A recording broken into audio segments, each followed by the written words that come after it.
Do we have a quorum and are we ready to get started?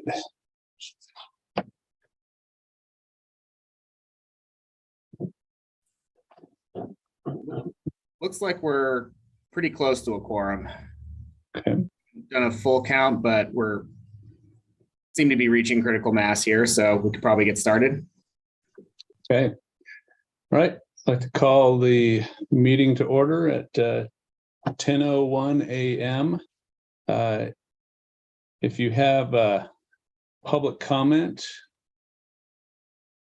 looks like while in the webinar in Zoom, click participants, raise your hand or lower hand from your iPhone. While in the webinar in Zoom, click more, raise hand or lower hand, or you can dial in while in the meeting, press *9 to raise your hand and *9 to lower it again.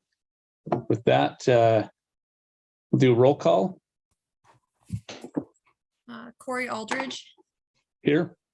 Lynn Hilligard. Sarah Cofield. Shane Stack. Here. Ellen Buchanan.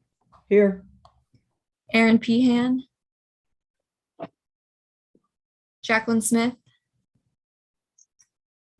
Chet Krauser. Before I get back crazy on this, so you have these labeled names. Juniper David. No. Here.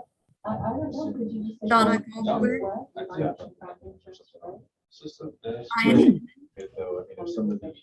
Present. Jeremy Key. Here. Ben Weiss.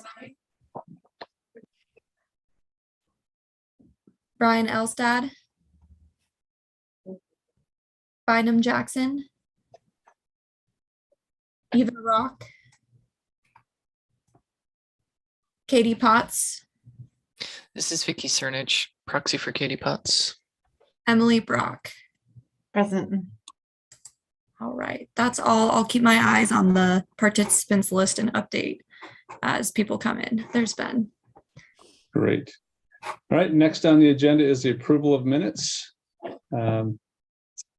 Unless there are any changes or to the minutes, they will stand approved.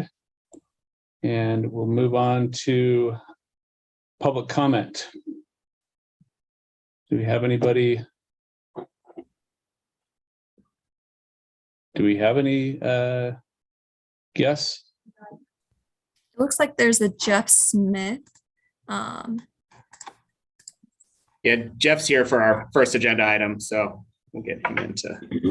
Doesn't look like anyone else from the public who's not involved with the item. Okay, great. Then we'll move on to new business. Item 4.1, review and approval of the requested change to the Sussex Avenue urban route designation between South Avenue and Brook Street. David. Good morning, everybody. Dave Gray, transportation planner with the MPO. And I will be presenting on the Sussex Avenue reconfiguration. I'm going to go ahead and share my screen.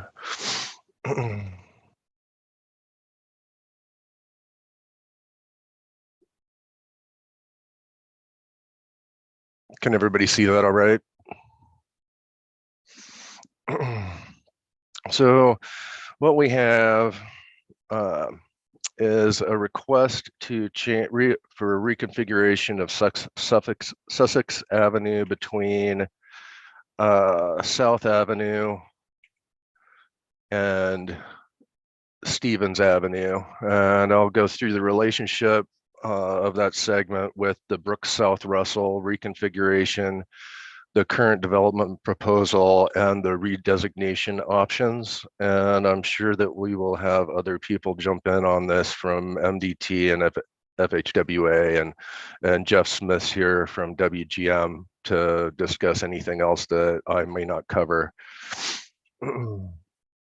The section of road that we are discussing is in the red circle there, and it goes by various names, but MDT calls it the Sussex Bend, and it was put in when Brook South Russell got reconfigured in conjunction with the other road segments that were also identified to help fix that intersection. So Garfield, Fairview, Sussex, and then West Sussex between Brooks and Stevens, which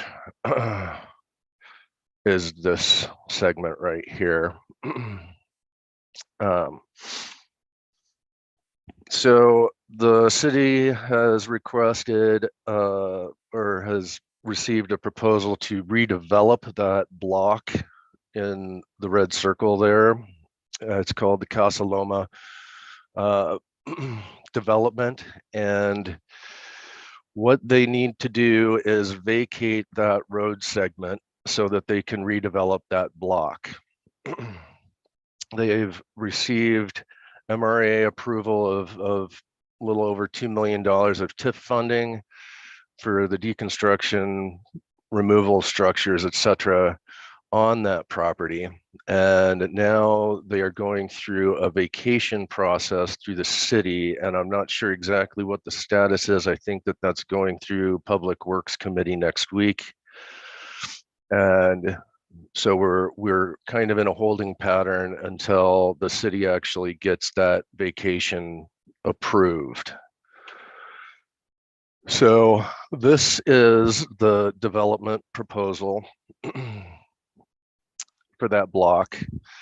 And with the vacation of that road segment, they are intending to put in a roundabout out South Avenue and Stevens and put in additional bike ped facilities along that entire stretch. So when I ran this through the regional travel model, removing that road segment had negligible effect on the traffic in this area. And with that roundabout, I think that it can adequately handle the traffic that would be, diverted back out onto South Avenue instead of taking that Sussex segment. And I'm happy for questions anytime. I don't want to rush through this. It's relatively straightforward. And what the MPO needs to do is we need to request that the change be made to Sussex Avenue. And these are the various steps that will need to happen. MDT would need to review it and secure preliminary approval from FHWA, then local approval and resolution on that final decision. That would come from the MPO, and then it goes to the Transportation Commission for approval. There are a few different items that can streamline this process a little bit, and Vicky can probably talk about that, or Ryan. And I'll get into the options and let you know what those are. So ultimately, this is the process at some level that we're going to have to take to get these changes actually put together. So we've got two options. One is the road segment on Sussex gets removed, and we transfer the federal aid functional classification from that road segment to South Avenue and Stevens, where it goes round through the roundabout. And the other option is flat out removing the entire Sussex system from the urban system. And that would remove the federal aid functional classification. And that's the more streamlined approach because it doesn't have to go through FHWA necessarily. It goes mainly through MDT. but there may be drawbacks to just removing it completely from the urban system. And the third is take no action and not recommend that the street be vacated. So would you like me to go back to the map now that you've seen the options and we can go through these things?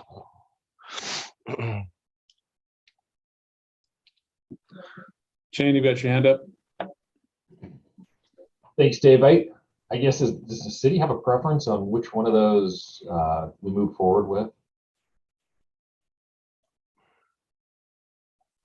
Well, if we go with option 2, the process is faster, and I'm not sure what the timeline is for the development because I'm not, totally in tune with their time frame. But I'm hoping that regardless of the option that we choose, that we can move forward quickly with even if it's the shifting of the functional classification rather than just removal from the urban system altogether. So if somebody has more information on that as far as the city position. Boy, I just looked up and there are 3 hands. I don't know who was first. How about Emily? I guess in addition to hearing more from the city, maybe Jeremy and Ben will chime in on that. I'd love to hear from Jeff Smith about the developer's preference on those first 2.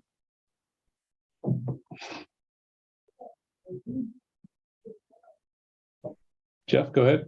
Yeah, thanks, Emily. Thank you. Jeff Smith with WGM Group. We've got Mark Bankel with me here today as well for traffic operations questions. Mark and I have a presentation we could run through if helpful. I think David covered a lot of good information. There's some detail we could add at this group's preference if desired. The development team's preference as far as options 1 or 2 really is we're looking to the city for guidance and the city's preference there. From our perspective, it makes some sense to relocate the urban route onto Stevens so that that continuous route is maintained in Sussex. There's the ability for some funding on Sussex by rerouting it rather than removing it. Okay. All right, Ben. Thanks. I'm curious why option 2 would be faster. I would think that, I guess my understanding is that with the urban system, you need to kind of trade 1 for 1. And if we didn't relocate it to the adjacent streets and continue the same route, we would have to find, a block and a half somewhere else or 3 blocks somewhere else to keep the urban system miles the same. Can Vicky or Ryan or Jeremy or Dave, do you have more information about why that would be faster? I guess in my mind, it makes sense to do option 1, but I'm curious. So Ben, on that one, it's not a 1 for 1 on the urban system. It's historically it's been 1 for 1 for functional classification. So if we added a collector, we'd need to subtract a collector somewhere else, like similar to what we did with the Brook South Russell reconfiguration. Is a lot of the downtown, like North Higgins, north of Spruce, got removed, and that opened up some mileage for functional classification to be applied to the Brook South Russell reconfiguration.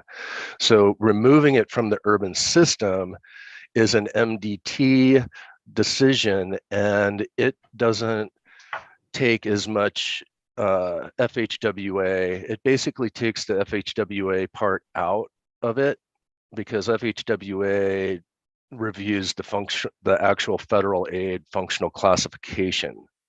So that's why just removing it from the urban system would be faster, because it's just straight through MDT to the Transportation Commission, whereas the functional classification adjustment would need to have FHWA final approval and that kind of thing. Does that answer your question? Kind of. I guess I have a bigger question about why the functional classification needs to be 1-to-1 when the city's doesn't. growing and traffic's growing. Well, It doesn't. it doesn't. So yeah,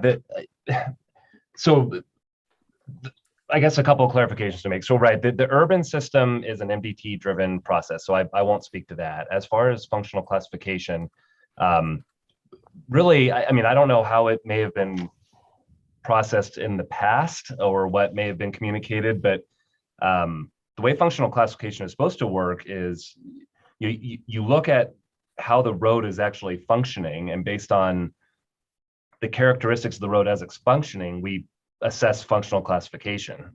It's not meant to be and then of course federal aid eligibility follows from that, but it's supposed to happen in that order, not the other way around. So if the road is functioning as a arterial or as a collector or as a local road, we want the facts on the ground to drive that classification, and then federal aid eligibility flows from that. So in this case, if this road segment is removed, we would want to see how the traffic behavior changes, and then we would change functional classification accordingly from that. Now, all of this changes in cases where we're dealing with an NHS route, but that's not what's happening here. And so I actually think the federal part of this process is also pretty straightforward. So what I would, I guess, recommend happen here is, I think the city and the MPO should just make an assessment on how they think the streets ought to perform, what they want to see on the ground, and then everything else can flow from that. And again, maybe in the past there's been some tail wagging of the dog, and maybe some things have happened in reverse order, or different things have been communicated, but that's how functional classification is supposed to work. And that's how I would want to see it work here. And can I just jump in here, Ryan? Sure. You beat me to a lot of the functional class discussion, and also that the part about the city and the MPO sends their information to MDT. MDT does the analysis, figuring out how the new configuration is going to function, if it fits into the functionality around it, and that's all of the piece parts that make up option 1. That analysis, talking to us talking to you as a preliminary step, and then if everything makes sense and it all works from a functional standpoint and from a system standpoint, and everybody works together, meaning the streets all work together, then we'll take it to the commission and get approval, and then it goes to FHWA for final approval. And so, Ben, to answer your question, those are the parts that take some time. Once we receive the information from the MPO, we do the analysis, figure that stuff out, get it on the next, if everything works well and the analysis works out, and get it on the next commission agenda. So that's the time taker right there, if that makes sense. Did that answer your question, Ben? I'm nodding my head yes. Okay. All right, Jeremy. Thanks. I think from the city's perspective, this is a city maintained urban route, South Avenue and that portion of Sussex. And so, I think what we're really looking at is whether those routes would be eligible for federal funding in the future. So if we take it off the urban system, we give up some opportunities for federal funding. And probably most likely that would be pavement preservation money. That there's not a lot of that money to go around right now, but we have way more urban routes than we have funding for, but that could change in the future. So I'm a little bit cautious about removing that opportunity. I'm also not, I tend to agree with Ryan and Vicky that I don't think this saves us a lot of time to take it off system, because with the urban system, we still have to evaluate operations, and MDT and potentially Federal Highways weighs in on that. So because this is part of a couplet, South Avenue and Sussex essentially function as a couplet for that through traffic.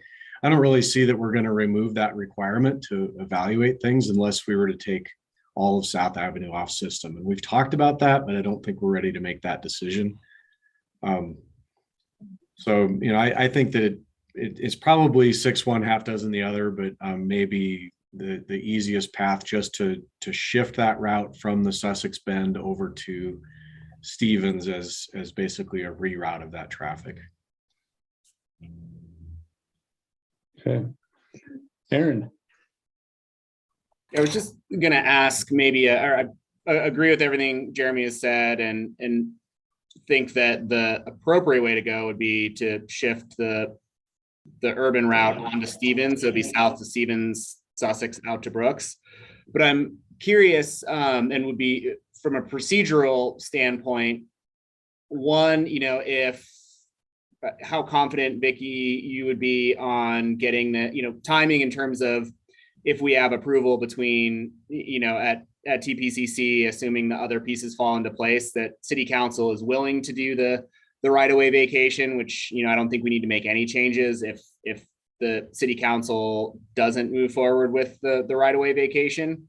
But assuming that all falls into place by TPCC in June, you know, what do we think the anticipated schedule would be? And is there a difference in these two options? And then I guess procedurally following up on that, we know we have other routes that we're going to want to evaluate for across our system, that there have been a lot of changes since the last time we've done sort of a comprehensive look at the urban area. You know, we have new streets coming on at Mary Jane and George Elmer that could potentially be added to the urban system. So is there an option where we could do, I guess, a temporary removal to expedite this process if there's a concern about the delay of doing the redesignation of Stevens? And then could we come back to it as part of a broader analysis, say later this year, or when we do that full system analysis? I don't know if you can answer that or not, Vicky, but. Did you hear my heavy sigh? So I think I can answer the part about, you know, when this goes to TPCC in June, and then I guess city council is in June also. So ideally, you guys would get something to MDT post haste after that, you know, because we will miss the August 25th Transportation Commission meeting in terms of getting things submitted to them. So the next one up would be October 20th, and we would need to have internally, we would need to have things submitted by August 9th. So, you know, I don't know if that's going to be like super tight for whoever is doing this functional classification in our group to take a look at and work through it and get it done and get all of that done. I mean, that remains to be seen. But that's kind of a general schedule. In terms of an overall bigger look at systems and functionality with Mary Jane and stuff, I would suggest maybe waiting until the urban boundaries are established and then doing it all then when you know, we look at that. Okay. Katie. Thank you, Corey. Aaron, I just wanted to add a little bit on to Vicky's conversation as well. I don't know if you've seen the most recent schedule shift. FHWA updated it on May 19th. So those urban boundaries have now been pushed to quote unquote fall. So fall's as good a guess for anybody. It could be September, it could be December if you actually think about what truly constitutes fall. So we are. To be clear there, FHWA is guessing too. Okay. Yeah, so we are patiently waiting for that information to be released. But Vicky hit the nail on the head there. A whole kind of system look makes the most sense then when we actually look at urban boundaries. And then I did have one question about right-of-way that was purchased for that Sussex Bend. Were federal funds used to purchase that right-of-way? If it's city-owned, I feel like probably not, but I think all of this reconfiguration of the Russell, Broadway, Brooks, I think that happened way before most of us were in our current position, so it would take some research on our end too, but just curious off the top of anybody's head if they know the answer to that. Jeremy? Well, yeah, I worked on that project 20 plus years ago. Funny. I believe we used federal funding to acquire right of way. Okay. So we'll have to dig into that too. That can often complicate things as well. But looking at the time that's passed since that was completed, it's not like it was done 3 years ago and now federal funds were essentially wasted. It's almost been 20 years, so we might have seen that useful life. Essentially, that's what I was getting at there. Okay, I think that was about it. Thanks. Okay. Any other questions? Anybody want more information? If not, look for somebody to make one of the 3 motions here. I'll move option 1. Hearing Jeremy and Aaron say that was kind of the MPO and city's preference that we designate Stevens for now. Okay, do I have a second to TTAC recommends that TPCC support vacation of Sussex Bend and removing that road from both the urban system and FHWA federal aid functional classification system and shifting those designations to Stevens Avenue between South Avenue and Sussex Avenue. I'll second. Okay, thank you, Emily. All right, any other discussion? If not, all in favor, say aye. Aye. All right. Okay, that stands approved. All right. Next on the agenda, presentation on the draft Missoula County Pathways and Trails Plan. Travis, you on here? Yeah, I'm here. I just wanted to, I'm just going to give a quick introduction. Callie, you can do whatever you want. Okay.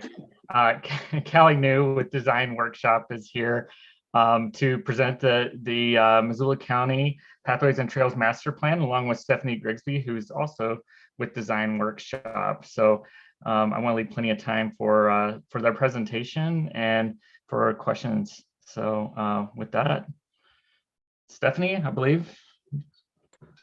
Allie's actually going to start us off today. All right, great.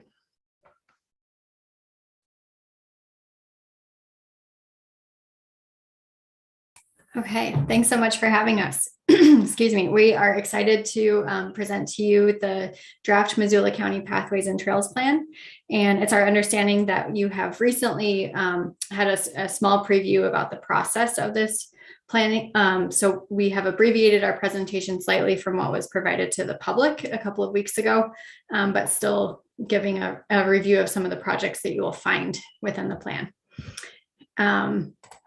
So today we're going to be doing a little project background, including the process, and then providing the plan framework, reviewing our spotlight projects within the plan, a brief discussion on funding and cost implications of the plan, and then next steps for moving forward.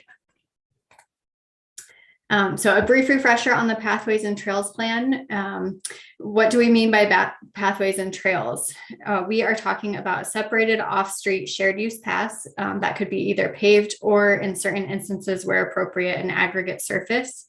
We're talking about major sidewalks, again, where appropriate, maybe in rural areas where it's a community connection, and then also widened buffered shoulders in instances where a separated off-street path is not possible due to geographic constraints or otherwise. And while we love soft surface pathways and trails, we are not talking about those today, but would be considering connections to them. So just to give a brief recap of the public engagement that's occurred since kicking off this project last June. We have had 2 rounds of stakeholder meetings, and I recognize several of you on this call from those, so thank you for attending. We've had 3 rounds of community workshops. Our latest was just a couple of weeks ago. And then we've had an online story map and survey that's been updated twice throughout this project. And this image on the right shows our interactive map that contains all the proposed trails in our last round of engagement. And participants were able to click on a project, see the full extents, and then type in any comments that they might have and like them to indicate preference. A brief overview of our public engagement goals for the project. This is the first countywide Pathways and Trails project, so it was really important to build education and enthusiasm for what trails might do for the community. And because it was a county initiated project and there has been a lot of planning done to date by the MPO and the city of Missoula, there was a large emphasis on the more rural areas of the county. And this was one of the indicators that we used to measure this, the bar chart on the right, showing the percentage of the Missoula County population in comparison to percentage of survey respondents. So we were really pleased to get representation from more of the rural outlying areas. Okay, and a brief overview of how we sort of analyzed the system and got to the network of proposed routes. We did a 6-step existing conditions analysis looking at the current proposed Pathways and Trails projects by other agencies so that we could understand what planning work had been done to date and potential connections that might help to bridge additional gaps. We looked at traffic volumes and collisions to understand safety issues and needs. We looked at traffic speeds to understand routes that might require a larger buffer from motorized vehicles. We mapped and looked at destinations with a specific emphasis on schools, and then community facilities, as well as recreation areas and shopping districts. We looked at barriers that might impose limitations such as rivers, natural barriers like rivers and streams, as well as larger man-made barriers like railroad tracks and freeways. And then we looked at gaps within the existing Pathways and Trails networks to understand what linkages might be needed. Through this analysis and from feedback from the community, we arrived at 5 plan goals. Safety, looking at where pedestrian and bicycle safety is most needed. Access would be connecting to destinations and recreation, as well as honing in on proximity to low and moderate income census tract. We looked at connectivity and resiliency and areas where we can close gaps and remove barriers, and with a specific look at emergency evacuation routes and creating redundancy to high fire risk areas.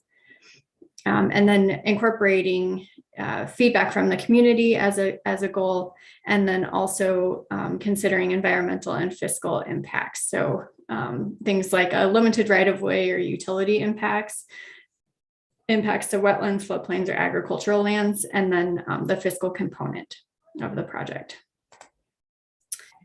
So through all of this analysis and public feedback, we arrived at 3 different trail classifications in order to sort of break up the system. We at one point had over 100 projects on the that were being proposed. So we thought that it was necessary to sort of break those up in order to conceptualize how they might differ in implementation and in use. So the first is the regional connections, and those are sort of the backbone spine of the network, and they connect communities and form a countywide network. We identified recreation connections that provide access to public lands and river corridors, trailheads, largely with a recreation focus. And then we also looked at local enhancements, so those more localized routes that people might take to get to schools or shopping areas, or just within their own community. So here is a look at the regional connections that are proposed, and you'll note that it is providing a strong east-west connection throughout the county, and then further north as you exit Missoula County to the north. A couple of project highlights are the Bonner streetcar shared use path the Lower Clark Fork River Trail, the Mullen Road Trail, Highway 93 Trail, and the Sealy to Condon Trail Extension. Okay, so I'm going to go through a couple of these project spotlights. These are found within the plan document, and this is exactly what it looks like in the plan. So just to orient you to this page, we have a map of the proposed project. In this instance, it's the People's Way Trail connecting from Y to Evero and then through the Confederated Salish and Kootenai tribal lands. We have a brief description of what the project is. We have a description of how the project ranks amongst those project goals that I went over. And then we have an image of the existing trail and an illustrative image of what that might look like in the future. So the People's Way Trail is a little over 14 miles. It would go along US Route 93 and provides a regional connection from Y to Lake County. The recreational connections, again, are those that are connecting to public lands and trailheads up through valleys and provide recreation access to rivers and other outdoor assets. Here's a quick look at what those look like regionally throughout the county. Then our project spotlight is the Amphitheater School and River Access Trail in the community of Bonner. It's a little under 2 mile long trail. It's identified here as a sidewalk, but note that that's illustrative. There's a number of different routes that this trail could take, especially considering the old railroad corridor and then opportunities along the river. So this alignment and also the trail type is kind of conceptual at this point, but it would provide a connection to the Bonner School, the Kettle House Amphitheater, and then connect over here to the existing trail in Milltown.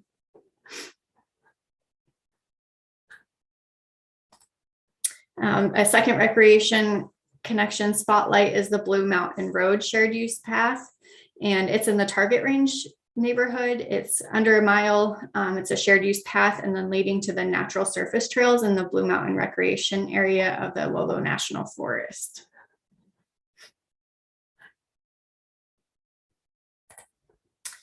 Local enhancements, we have several different map extents showing this for the different parts of the county due to there's them being smaller in scale and a little bit of a tight-knit network. So in the Northwest County, this is the communities of 9 Mile, Houston, Frenchtown, and Y.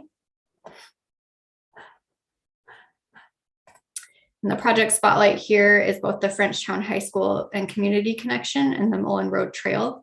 These two projects would link together and form a strong east-west route that is adjacent, kind of far from I-90, but adjacent to it.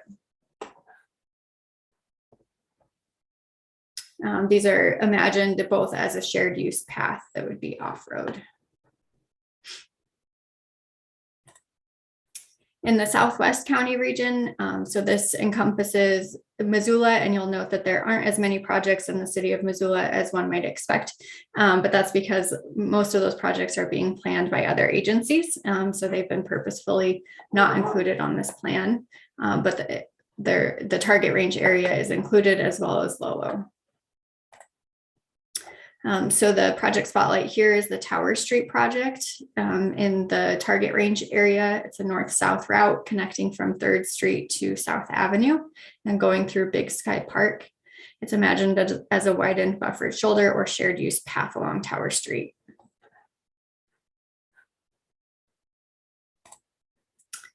The local enhancement for the Southeast County region shown in Bonner, Tura, Clinton, Potomac, Greeno, and Clearwater. And you can see the proposed regional connections are shown here too in this light gray color for context. So these would be more of the internal routes. And the project spotlight for this portion of the county is the Piltsville Trail Extension, connecting from Tura to Beavertail Hill State Park. And this is an extension of the Great American Rail Trail.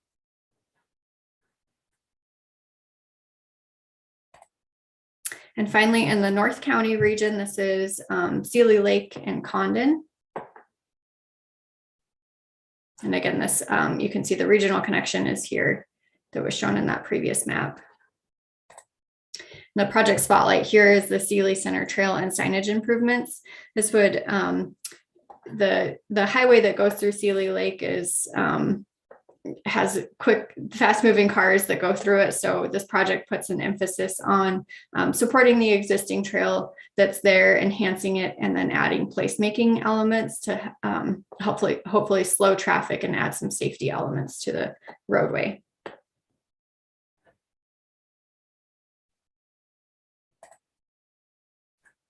Okay, and with that, I'm going to hand it over to Stephanie. Callie. So the system that Callie walked us through, you might have noticed, had 4 or 5, 6 dots on the bottom right of each page. And those were really expressing the evaluation of each of those segments related to that series of project goals that she reviewed, the, improving connectivity, improving access, improving safety, the level of public feedback received during this process, and then at the scale that we're looking at currently, what the anticipation for environmental impacts or fiscal impacts would be based on, countywide system level planning. We recognize that as projects move forward, they would, have additional public outreach and then go also through additional environmental review to, really fine tune the level of analysis there. Each of these criteria had 3 sub-criteria associated with them. We went through GIS database analysis for each of those different criteria countywide, but then also went back and reviewed the findings from that analysis to see if there needed to be any adjustments based on what we were understanding as more on the ground information that wasn't being reflected in the GIS database. So that criteria is reflected in the mapping that Callie just went through. And then we also organized that series of goals into 3 different tiers to understand a little bit more about the level of where they were in the process. So tier 1 projects are projects that have had some level of planning. They might be partially funded or generally close to being constructed. Tier 2 projects were those that were identified as potentially having high potential for partnerships or leveraging funding, and might be a little bit closer behind tier 1 projects in terms of their timeline for implementation. And then tier 3 projects were identified as a little bit further out in terms of timeline, but as opportunities arise, those projects might lift in tiers, but knowing that for each of these tiers, they're also organized according to those different project classifications that Callie went through. The regional connectivity is shown on the next map, the recreation connections, and then also those local enhancements. So this diagram illustrates what Callie had previously shown as that regional connection illustrated by those tiers. So the tier 1 trails being in red, again, those trails that have had some planning and are moving forward or have some level of planning completed, tier 2 in the green, and then tier 3 in the blue. One of the important things that had been discussed as we've been coming through the process was to understand the capital costs and then also the maintenance costs. So Stephen from WGM Group isn't here at this point in time, but I'll go through this piece a little bit more. But before I get there, we'll do a quick overview of looking broadly at the plan as a whole. The current system for the county has 41 miles of existing trail, and then adding those different tier 1, tier 2, tier 3 trails would add almost 300 miles of trail over the course of its implementation. But to get down into sort of what thinking about what the costs to implement are, WGM Group looked a little bit more deeply at what it costs in terms of to build a trail cost per mile based on these 4 categories, and also looking really deeply at what that design standard is, knowing that being able to design to a standard that has a longer lifespan saves money over time. It might be a little bit more upfront, but being able to save on that replacement cost over time. So the rural paved unconstrained series are trails that don't have significant right-of-way issues or barriers to overcome. Constrained might have more limited right-of-way or steeper terrain and geography, and therefore might have a higher cost per mile.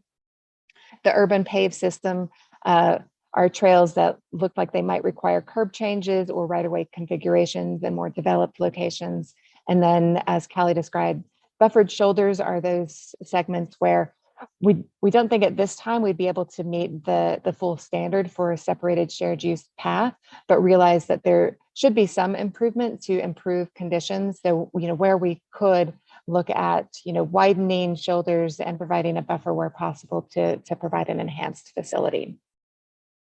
The other piece that was looked at was maintenance costs. So first, WGM Group looked at what those maintenance activities are, what the routine maintenance activities are, those annual, biannual activities such as mowing, sweeping, spraying, repainting, the markings, the striping markings, and then what were the preventative maintenance activities such as crack sealing, fog sealing, and patching to be able to extend the lifespan of each trail. And those costs are currently $8,500 to $11,000 per mile per year estimate. The asterisk there is on snow removal, knowing that those are sort of an as needed piece and aren't likely on every trail.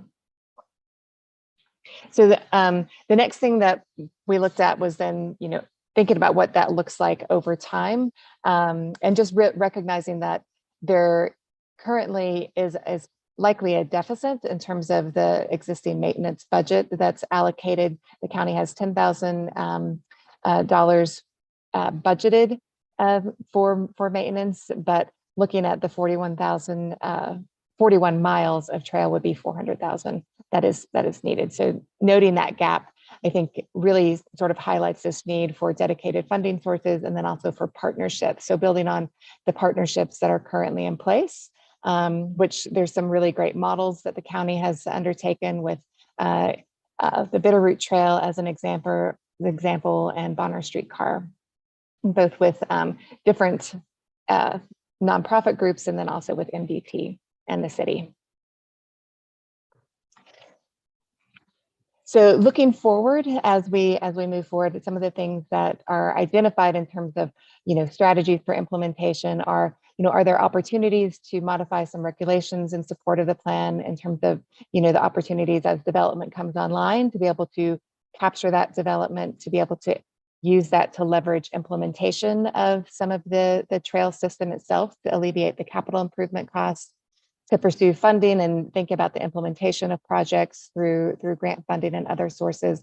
And then also really as additional mileage comes online, being able to properly plan for and maintain that system as well.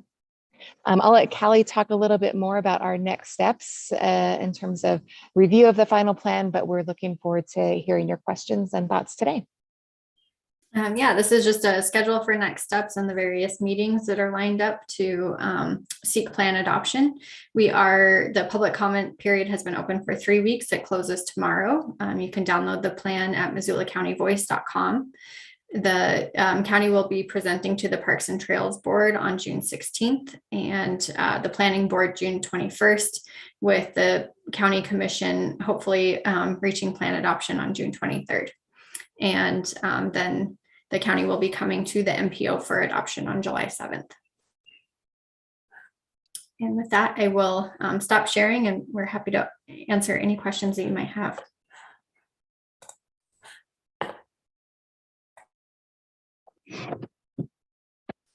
Donna? Thank you. Very exciting to get a rundown on the plan. Really appreciate it. I had 3 questions, and I can, one is environmental impacts being lower minimum was a criteria. I'm wondering if they were offset by the positives of providing opportunities for people to travel without a vehicle. Hopefully they were. And 2, I might have missed it, but a label on the Milwaukee corridor going west. I know it parallels the Mullen part of the way, but through at least Dayshaw Lane. because the city is actively working on that corridor as part of the Great American Rail Trail. And the more we can stay on the Milwaukee is great. And quite frankly, for much, except where they intersect, the Mullen and Milwaukee get pretty far apart, which would actually create awesome loops and increase travel. So that's just a consideration. And again, sorry if I missed it.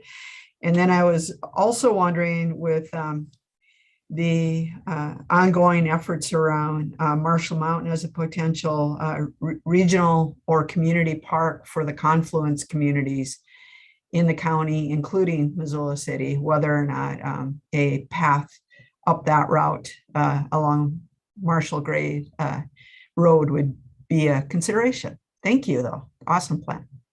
Great questions. I can briefly talk on the point allocation as we went through the prioritization piece and the evaluation, and then Callie can talk about the specific elements. But you are correct. The environmental impact. So for each of the different goal categories, there were different points available based on the different criteria sections. So overall, we had heard that same thought of let's weight a little heavier, improving access, improving safety and connectivity categories. And then the cost and environmental impacts had a lower number of overall points available. So for that reason was weighted a little bit less. Callie, do you want to talk? Oh, you have Sure. more hands up. Do you want to keep answering that question? I was just going to say that we can follow up on the Milwaukee Trail Yeah. alignment and the Marshall Canyon Trail as well. Please, yeah. All right, Ben. Great job. The plan looks awesome, and it's wonderful to see lines on a map and think about our future, being able to bike, walk. Who knows what modes of transportation we'll have when these are all built, but to be able to use on these. I also saw that, you're very clear in that we're talking about paved trails, but is there more kind of detail about facility like widths and lighting and like what are the design characteristics of each of the tiers of trail that you have? And is that, can you share if you do have those, or if you didn't do that level of detail, can you talk about why not? Yeah, we do have some of that level of detail in terms of the standards for shared use paths and desired widths at a minimum of 10 feet wider where possible. We do have, and then within some of the project spotlights, there's a little bit more specificity on those pieces, but because of the scale of the plan itself, we don't have every trail system, the details of every trail segment identified. But that's a good suggestion. Maybe not every segment, but each tier, like a general, I could see the regional connections.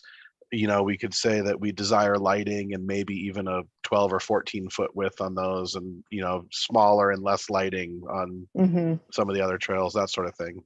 Okay, great. Clear zones is another one too.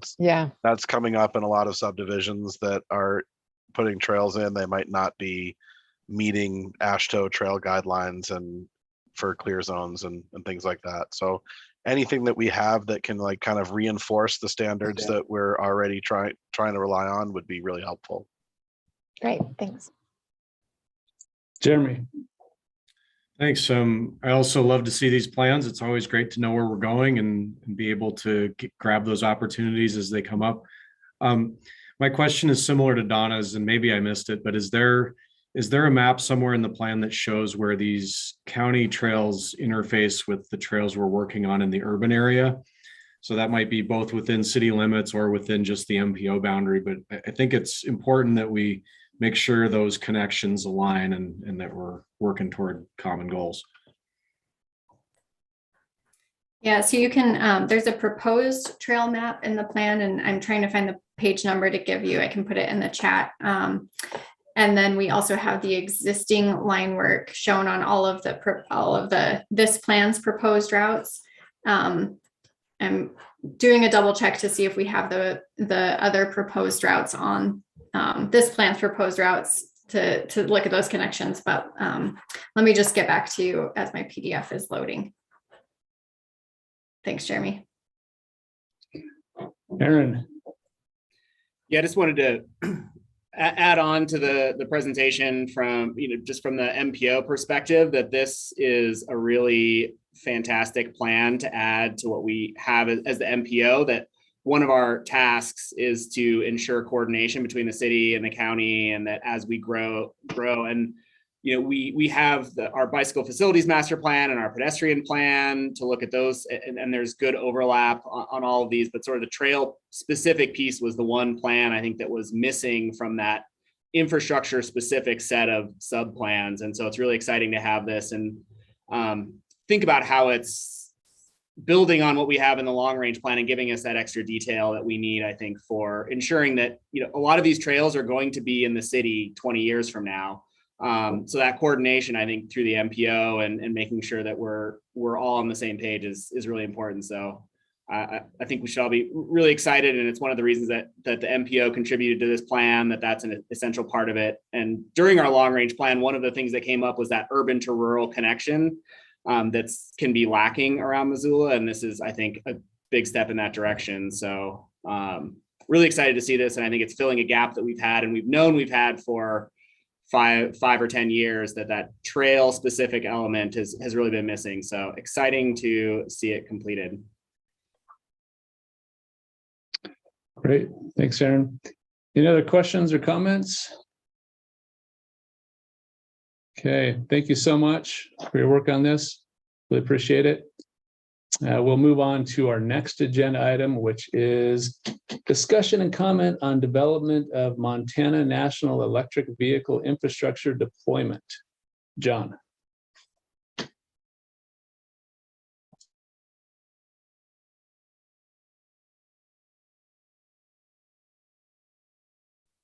All right.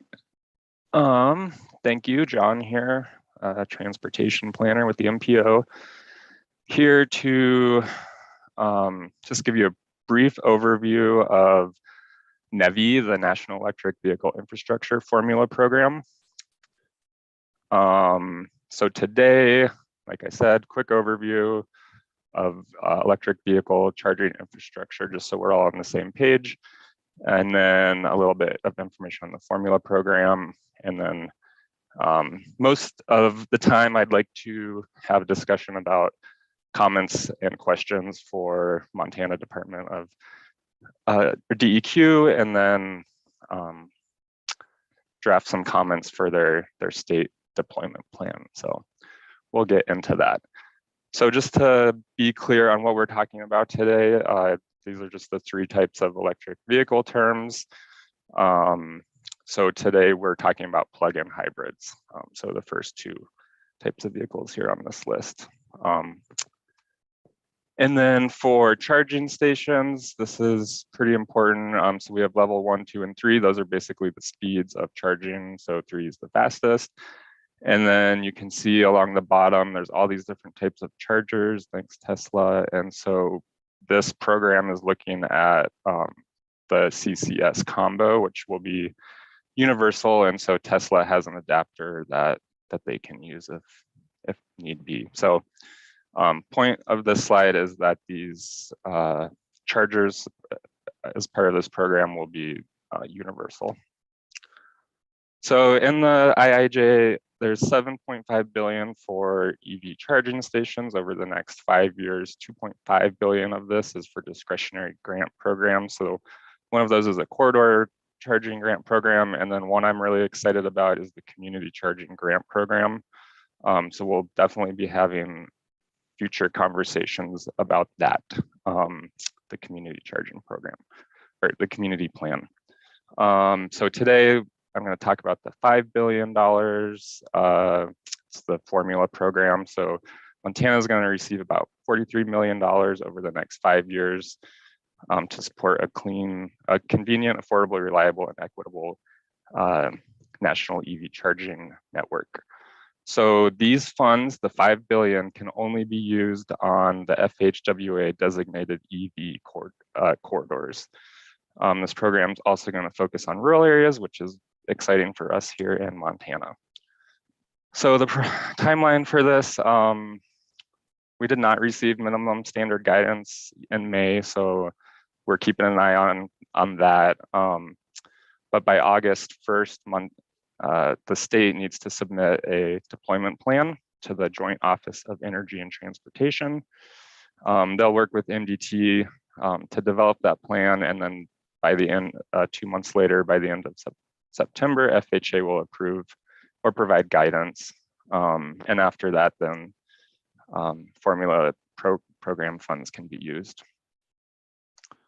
So this is a map of the current EV or alternative fuel corridors. So you can see 90, 15, 2, and 94.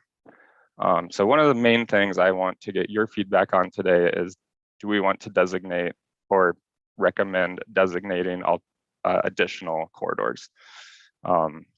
For example, getting to Great Falls from Missoula would be a challenge with if there was only charging stations on this route.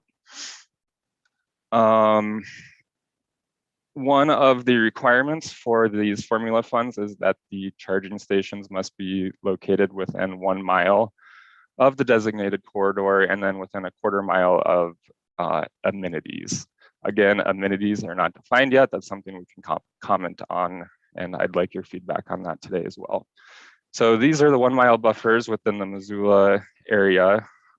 It's pretty great. We're lucky to have 2 corridors through our community. Much of the city is covered. If I highlighted 12 there in purple, so if 12 was designated, you can see that pretty much the entire city would be eligible for these formula funds. So just some other things to keep in mind. I mentioned the community plan, so keep that in the back of your mind. Additional designated corridors, utilized locations, fairgrounds, trailheads, the mall, retail areas. And then another thing, I've been working with Caroline at the county and Lee and Charlotte at the city. And so just keeping in mind local goals of fleet conversion and how these funds could potentially support that goal. So just some other quick NEVI requirements. The stations have to have 150 kilowatt.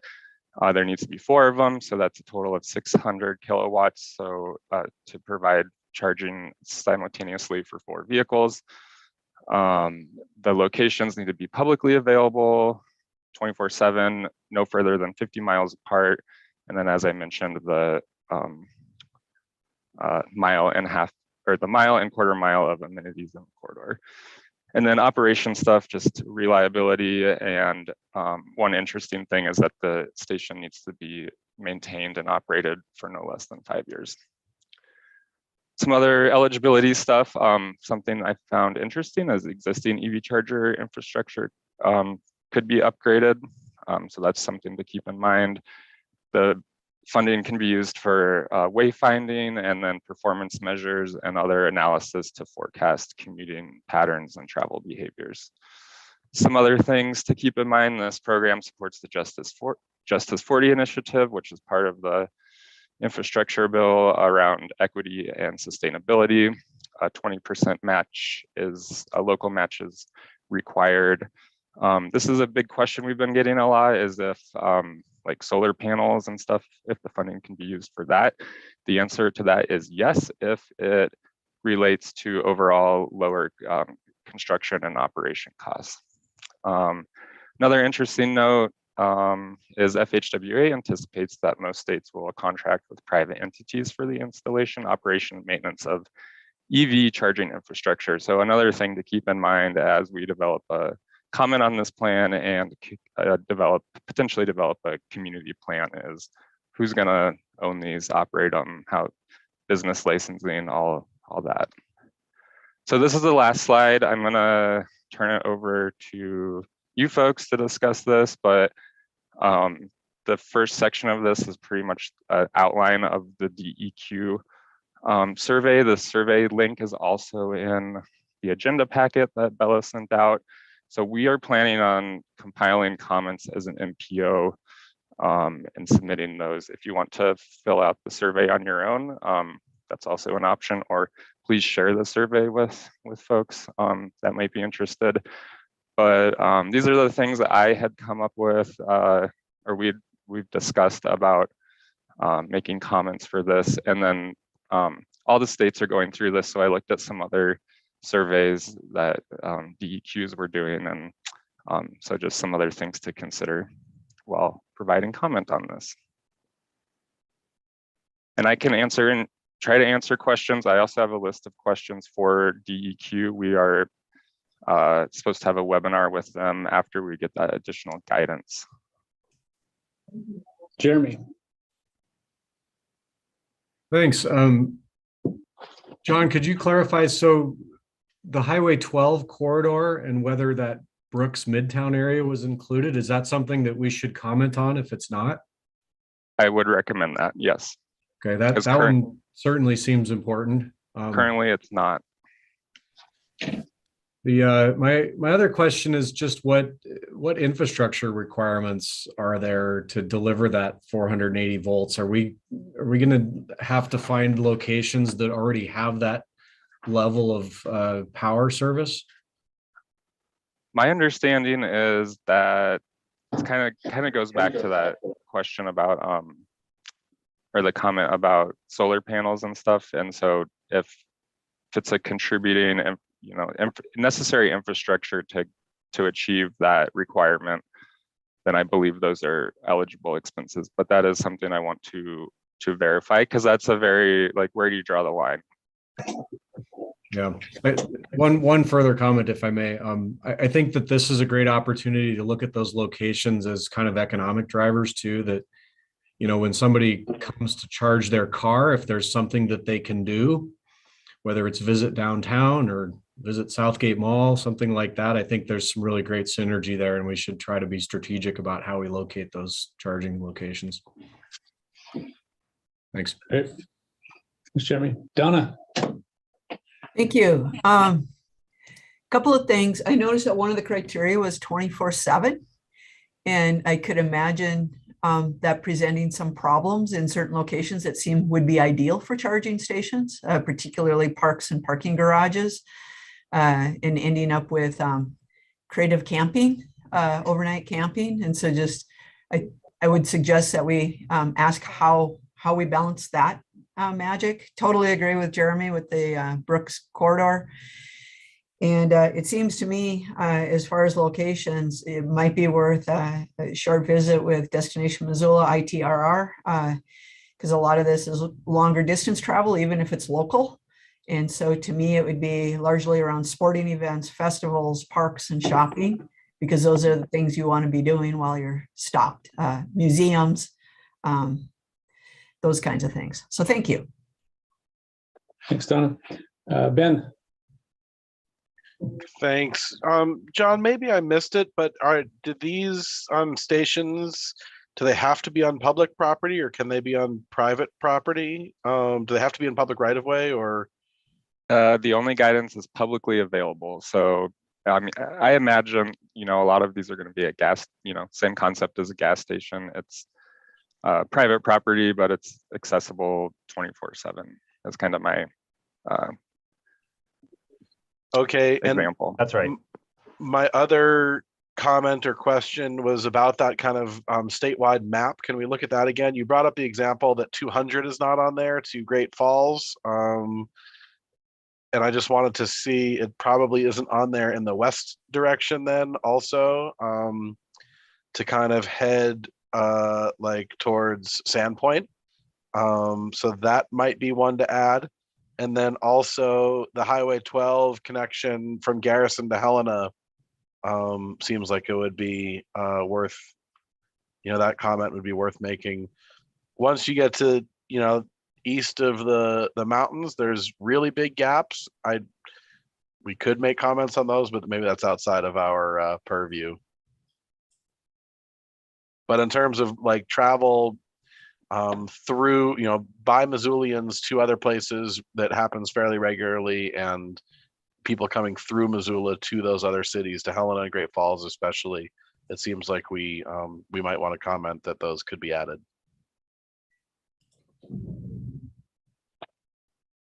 Great, thanks, Ben. Any other questions, comments? And what a challenge this is going to be. Figure out where to put them and make sure we have enough power. And it's exciting, but man, there's a lot. Aaron.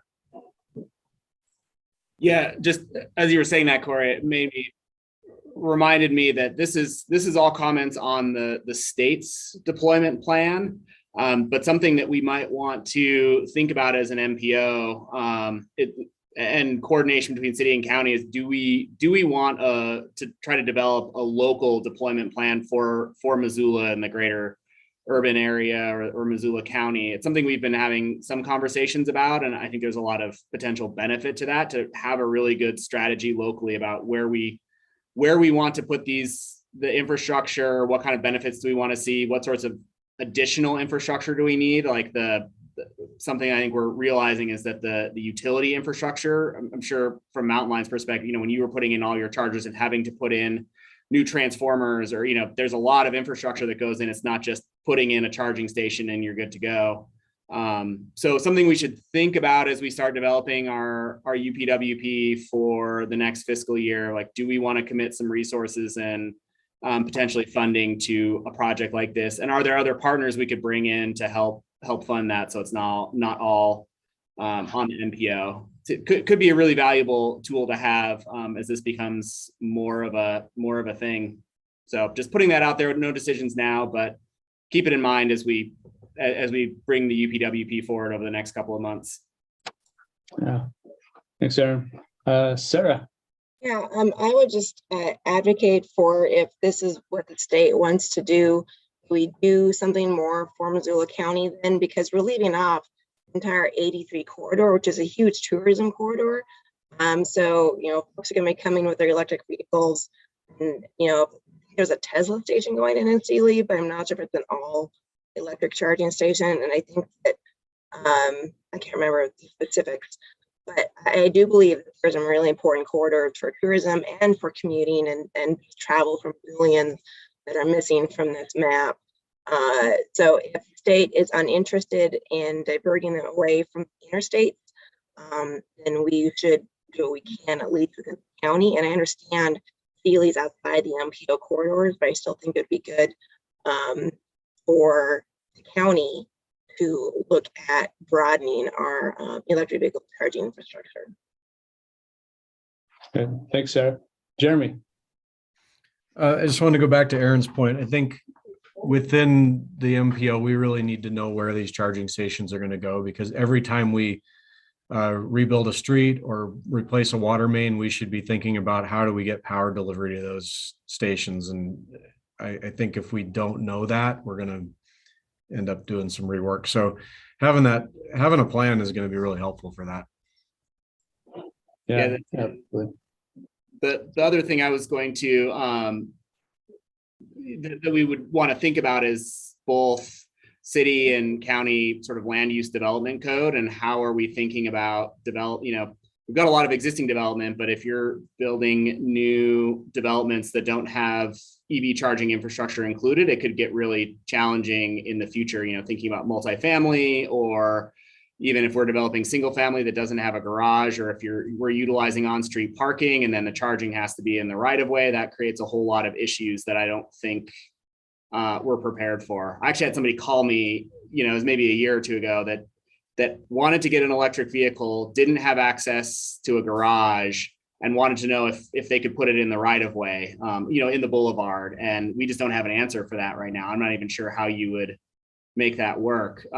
So I think there are a lot of elements to this that we need to really think hard about, not just from the public infrastructure side, but on development review and how are we making sure that it's at least a possibility in the future. Yeah, and Ian was unavailable today, but we've been working with the Parking Commission a lot too around these discussions. So it's exciting stuff. Okay. Anything else from anyone? All right. Thank you, John. Next, old business. I don't see that we have any. Aaron, no? Any announcements or closing comments? I've got a couple. One is related to TTAC meetings that we're going to, the city and sort of all the city administered boards and commissions are going to a hybrid model starting in July. And so next month, theoretically, will be the first chance that we will do that as TTAC. And so we'll figure out, we have some training coming up over the next couple of weeks, and we'll be sure to let you know, but we will have an opportunity to meet in person for those who want to, and then we'll have that hybrid option for anyone who can't come. So we will, and for the public. And I believe that first month will just, the in-person option will just be for board and staff. There won't be public there, but then moving forward, there will be an opportunity to have public available. So kind of exciting. That feels like we're potentially getting back to seeing each other in person instead of a bunch of names and black screens. So looking forward to that.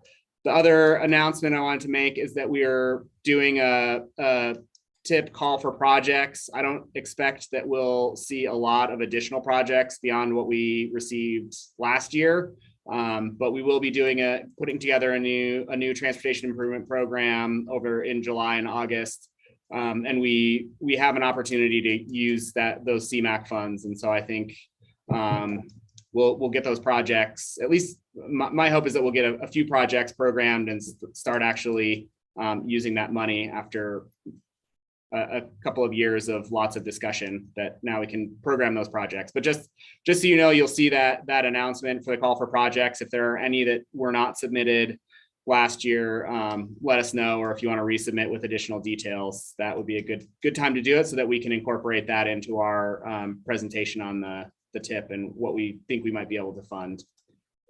I think that's all the announcements I had. Oh, I guess one other one. Sorry, we have grant applications open. We have the Safe Streets for All, and we'll be coordinating with city and county staff to hopefully put at least one or two projects forward for that particular program. And then I think this month in June we'll see the Reconnecting Communities NOFO come out. So lots of opportunity for funding. Hopefully we can secure some of that. Great. Anyone else? Okay, if not, then we will be adjourned. Thanks, everyone. Thanks. See y'all. Thanks. See ya.